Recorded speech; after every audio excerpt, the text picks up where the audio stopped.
What's good, y'all? Welcome back to the Turn My City Up pod. Before we even get into, y'all know we most, we talk about the Suns on here and the NBA and stuff like that. But we talk about basketball, period. Shout out to Next Chapter for that elite pay per view. That was fire. Um, it sucked that the J. Lou and the Ryan game couldn't finish. I thought that was gonna be one of the best games of the night, and it was trended that way before. It looked like Ryan got like cramps or like spasms. It looked like bad. Like my arm was hurting when they was trying to work on his arm and get it, get his arm back right. But great event. Um, the Rob loss obviously was surprising the most.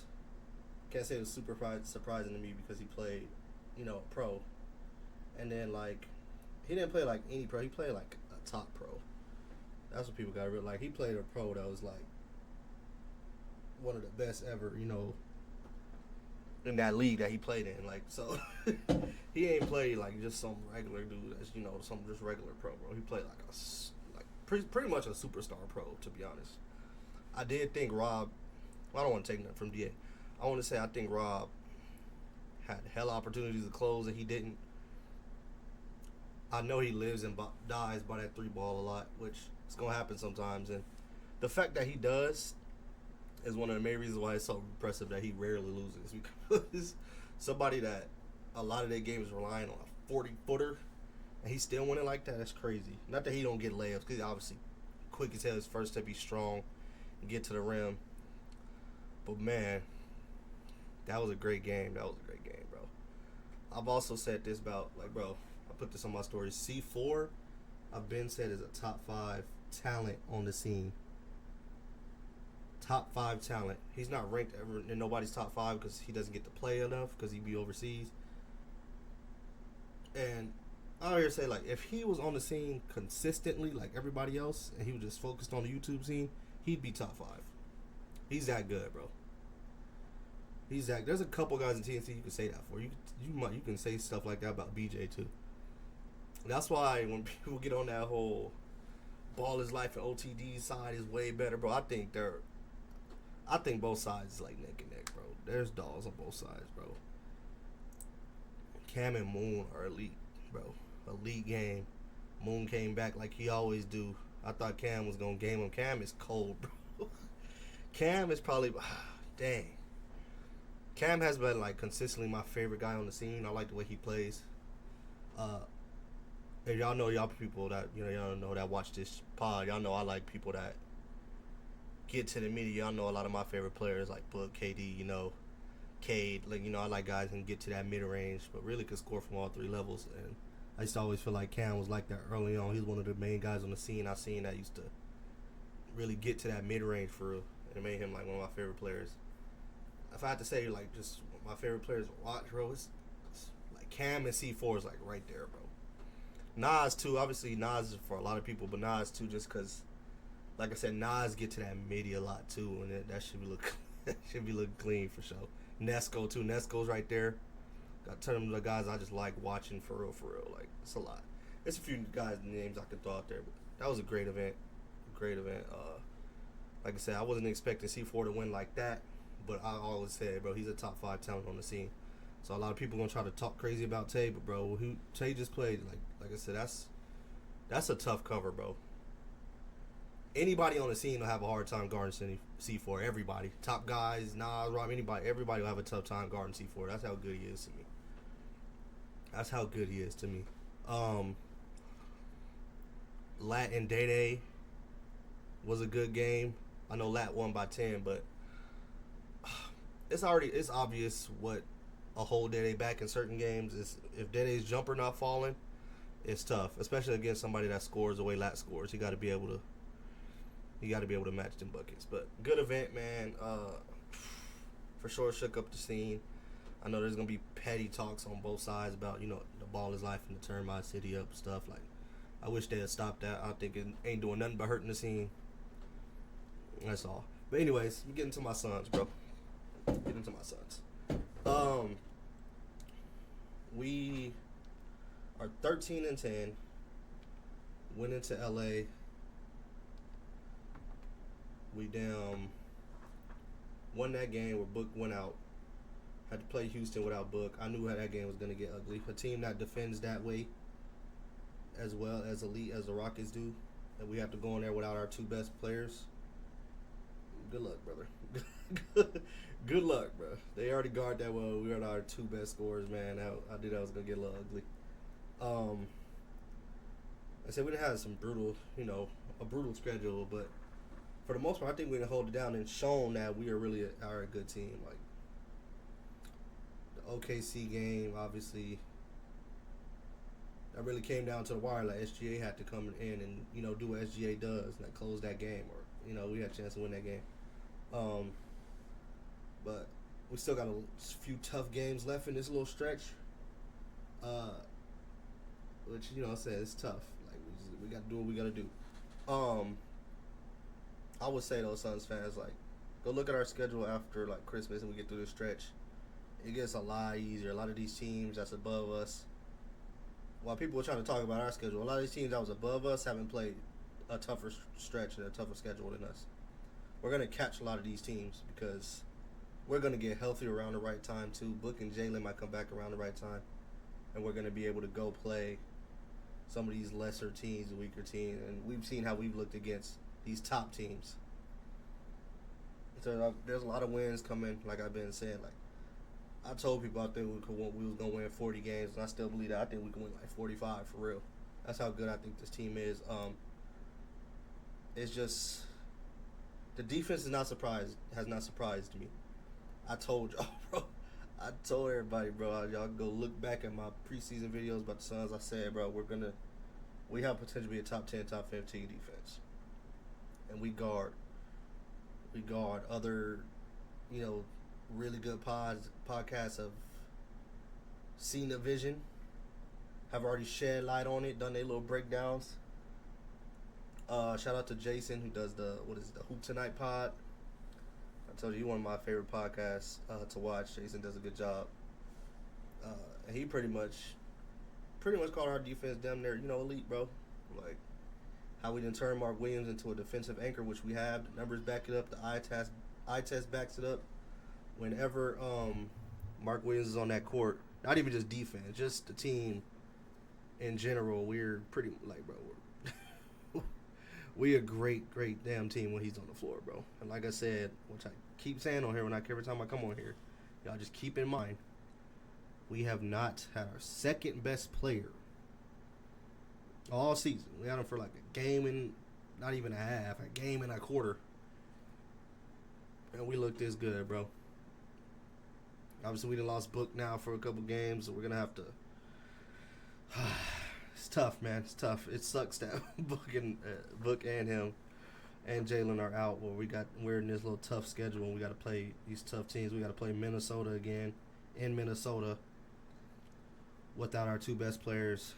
Tough game, but we got to go in there and we got to try to steal some of these games without them, bro. Got to try to steal some of these games without them. We can steal some of these games without them and get them back soon, which we should be getting them back within a few weeks. I think we're going to take off, bro. I think we're going to take off. Congratulations to my boy KD to reach 31K the other day. My dog. You already know. Congratulations, my boy. Greatest scorer ever in my eyes. Greatest scorer ever in my eyes. They took a tough L yesterday, but here's what it is. They was in the back-to-back, too. Dallas is playing better.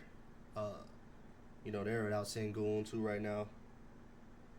A man be frying us, but he struggles against certain teams. He cooks us, though. So I don't even be saying nothing about it. But, he obviously still got a lot to learn. I think people starting to realize he's probably better off as an off-ball guy, for sure. So once they figure that out, too, that'll be better for A-Man and the Rockets. But it is what it is. But this is... I have to bring up Dylan Brooks. I already did like a Colin Gillespie fucking pretty much whole video. Dylan, bro, not just him, but for real, because he, to me, is the third best scorer on the team. And if he keeps hooping the way he's hooping, even when Book and Jalen come back and he can be that third option, I'm trying to tell you, the way we guarding, when we come back, we have that 1-2 punch of Book and Jalen. We know they both can go for 40. But you can throw in Dylan as your third option, and he's hooping the way he hooping. And this is not a fluke what Dylan doing, bro. He can, he worked on this, bro. Like you can tell he worked on this. Like he's not, and you can tell it's not a fluke because Dylan ain't rushing. He like obviously he's here and there. You'll feel all right, Dylan, bro. Like cool. You probably take a little too many shots, gang. And that was a tough one, but bro, for the most part, he's under control. He's getting to his spot, taking his time.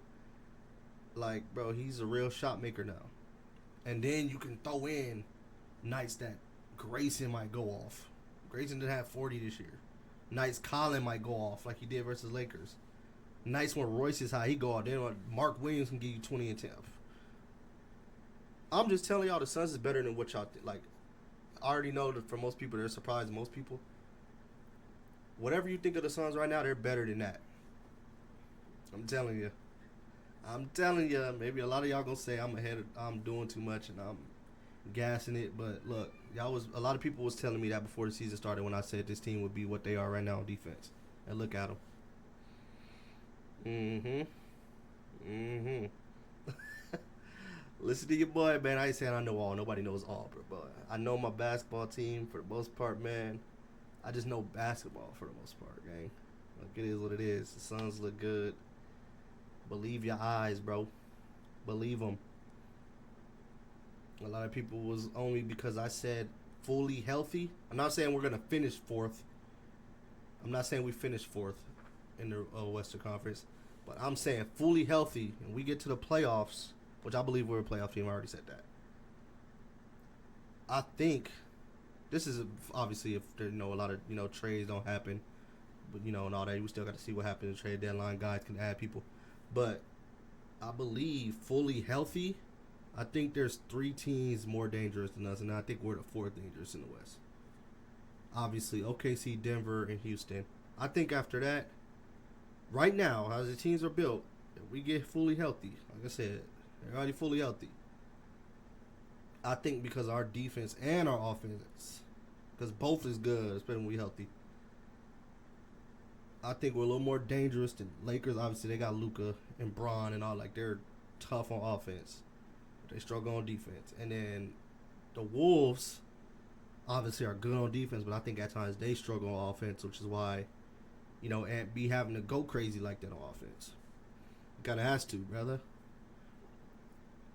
He kind of has to. So, teams like that, Spurs is... Them fully healthy is really tough, too, because then I think them fully healthy on both ends, they're really good, too. I just adjust a little bit, pause, because I think our shooting makes us a little more dangerous on offense. Obviously, they have Wemby, and when they get, they got Wemby and Fox and Dylan, those guys out there, obviously they're tough. I think their shooting could be an issue at times, though, for, when they get to the offs and stuff. Because they're going to make the playoffs this year, obviously. They're a fucking good team. But I think our shooting makes us a little more dangerous, And then, like I said, I think we got guys, obviously, like, just having guys like Book and Jalen, like, that are the scorers that they are. That's why. But we'll see. Like I said, I'm not saying we finished 4th either because some of these teams, I think we're going to catch up to some of these teams. Like I said, it's super early. Ain't even Christmas yet. But hopefully we just get healthy, bro. That's all I got. So, I got to talk about Bouye too. Bouye. Hopefully I say his name right. Like, I had tweeted, like, it is a good sign that the Suns are, like, hitting on the margins like this and finding guys like this. It's telling me, like, Ryan Gregory know what he's doing, gang. He know what he's doing, man. He know talent. He obviously knows how to spot talent. Rasheer and Kaman just had really good games in the G League where you see their promise, and obviously you're seeing that they both still need some development in their rooks, but you see that those dudes could really be something. And it's as good as I feel like we already are, and then we developing these guys behind all these guys we got right now. I'm telling people, it was last year. A lot of people look at Spooky Suns having no future, but you got young guys like that, and then the guys that we got right now that we're playing with are all still, like, we're not some old-ass team. We're young, bro. We're young. Jalen Green is 23. Mark Williams is 23. These dudes got still a lot of. They not even close to their prime yet. They some years away from their prime, bro.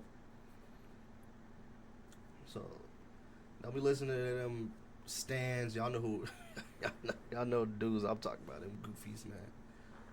Don't be listening to them and try to like. Don't let these people tell you there's just no future because obviously our pick situation is all over the place. It's some bull job, bro. We got some young players here. We did a great job this draft.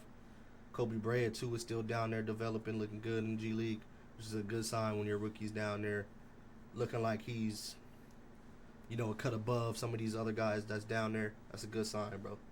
Very good sign. We should be excited. Now I will say y'all should just be prepared. This little stretch might be tough for us. Like I said, we're gonna be out our two best players. And y'all gonna look at the record and not be impressed, but just use context and pay attention to how good we look when our guys is all out there. When our guys is all out there, we straight, bro. I promise you.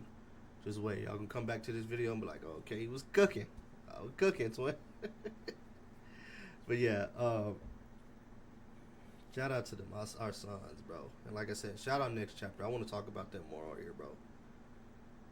I hope I can get some of those dudes on the scene, man. Get some interviews, like some BLS type beat, man. I'll be fire. That'd be fire because I really rock with that scene. Man, doing a video with B. Ellis too would be fire. Just talk about the scene and stuff like that. Cause like I told you, I watch one of the pay-per-views with KD, bro. We was chopping it up, talking about the 1v1 scene. Like, it's fire, bro. It's fire. But I'm gonna leave it there. Appreciate y'all watching the video. See y'all in the next one. I'm out.